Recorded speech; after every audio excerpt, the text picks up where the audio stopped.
Hello বন্ধুরা, তোমরা কেমন আছো? আজকে দাদির কিচেনে ফুলকপি দিয়ে আর পনির দিয়ে একটা দারুণ মজাদার রেসিপি তোমাদের সাথে শেয়ার করব বলে নিয়ে এসেছি।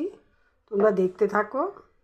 রেসিপিটা ভালো লাগলে লাইক, শেয়ার, সাবস্ক্রাইব করে দেবে। দেখো রেসিপিটা আমি কি করে তৈরি করেছি। রেসিপিটা কিভাবে করেছি তোমাদের দেখাচ্ছি। এখানে ফুলকপি নিয়েছি, ভাপিয়ে নিয়েছি আমি ফুলকপিটা। এখানে নিয়েছি পনির, এখানে কিছুটা তিল, মগজদানা আর কাজু বাদাম, এগুলি আমি পেস্ট করে নেব।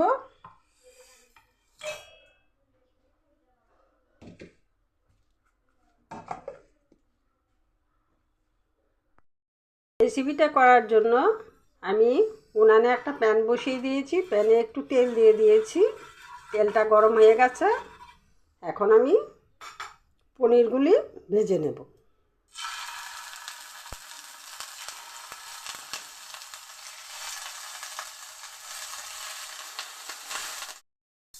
নামিয়ে নিচ্ছি, আর বেশি ভাজতে যাব না, এইটুকুই ভাজবো। আমি ফুলকপিগুলি ভেজে নেব।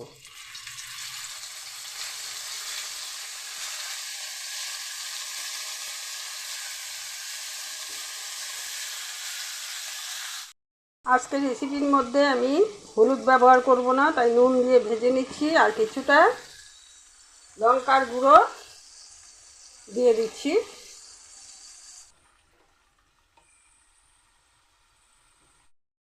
ফুলকপিটা ভেজে প্যানের মধ্যে কিছুটা তেল দিয়ে দিয়েছি।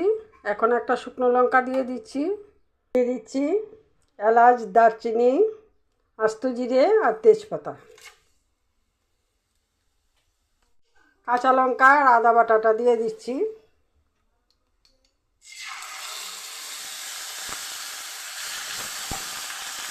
এখন আমি দিয়ে দিচ্ছি ধনে গুঁড়ো, জিরে গুঁড়ো আর কাশ্মীরি লঙ্কার গুঁড়ো। অল্প কিছুটা জল দিয়ে দিয়েছি, আর মশলাটা পুড়ে যাবে। দিয়ে দিচ্ছি তিল, মগজদানা আর কাজু বাটাটা।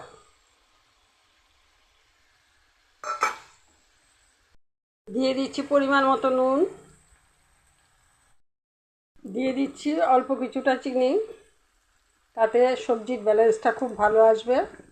এখন এখানে আমি কিছুটা দই ফেটিয়ে রেখেছিলাম জল দিয়ে, এটা দিয়ে দিচ্ছি।